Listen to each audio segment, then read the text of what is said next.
امیر محترم نے کوئی چند دن پہلے ایک بڑی خوبصورت بات کی تھی، جب آپ ضروری باتیں چھوڑ دیں گے تو آپ غیر ضروری باتوں میں الجھ جائیں گے۔ ضروری بات کیا تھی؟ وہ جہاد تھا۔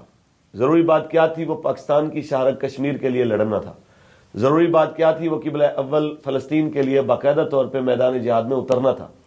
جب آپ نہیں لڑے کشمیر کے لیے، جب آپ نہیں لڑے فلسطین کے لیے، تو آپ کو کبھی بلوچستان میں لڑنا پڑتا ہے، کبھی آپ کو جناب کے وی کے میں لڑنا پڑتا ہے، کبھی آپ کو فاٹا میں اور ان تمام ایریاز میں لڑنا پڑتا ہے، اپنوں کے ساتھ لڑنا پڑتا ہے۔ تو آپ یہ بہتر نہیں تھا کہ آپ اس قوم کو جو اتنی جنگجو ہے، جو محدود وسائل کے باوجود اتنی بڑی تعداد کے اندر لڑنے کے لیے تیار ہے، جانے دینے کے لیے تیار ہے، ان تمام معاملات کے اندر بھی اگر غور کیا جائے کہ ان لوگوں کو اگر آپ جہاد کے لیے آگے لاتے اور جہاد کے میدان میں ان کو کہتے کہ بھئی آپ ہمارے ساتھ کھڑے ہوں، فلسطین کے لیے لڑیں، کشمیر کے لیے لڑیں، بخدا پاکستان کے شاید ایک دن کے اعلان کی برکت سے پورا عالم کفر جو ہے وہ منہ کے بل زمین پہ گر پڑے۔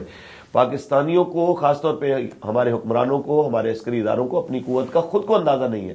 تو آپ کو چاہیے کہ آپ جو آپ کی رعایا ہے ان کے اوپر دست شفقت رکھیں، انہیں کہیں کہ ہم نے اللہ کی رضا کے لیے یہ پاکستان جو بنا تھا، پاکستان کا مطلب کیا؟ لا الہ الا اللہ، اس اعلاء کلمت الحق کے لیے ہم نے جہاد کرنا ہے۔ آپ جہاد کریں تو بلوچی بھی آپ کے ساتھ کھڑے ہو جائیں گے، پٹھان بھی آپ کے ساتھ کھڑے ہو جائیں گے، کشمیری بھی کھڑے ہو جائیں گے، سرائکی بھی، پنجابی بھی، پھر یہ تفریق نہیں رہے گی۔ اگر آپ یہ چاہتے ہیں کہ یہ جو حالات دیگرگوں چل رہے ہیں یہ ختم ہو، تو ہم حکومت وقت کو بھی مومنانہ مشورہ دیتے ہیں اور اپنے عسکری اداروں کو بھی مومنانہ مشورہ دیتے ہیں کہ آپس میں ایک دوسرے کو لڑنے مارنے کی بجائے آپ ملت اسلامیہ کے لیے میدان میں اتریں، عالم کفر سے لڑیں۔ دیکھیں امریکہ اٹھ کے آتا ہے اور وہ آ کے اسرائیل کو مدد دیتا ہے۔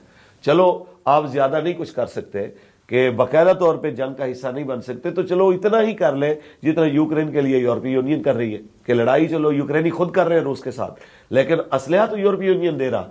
اگر وہ حماس کے، مجھے اس مجاہد کی بات یاد آئی کہ انہوں نے کہا کہ اگر مسلم امہ اپنے اسلحے کا 10% ہمیں دے دے تو ٹھیک ایک دن بعد آ کے مسجد اقصی کے اندر باجماعت نماز پڑھ لیں۔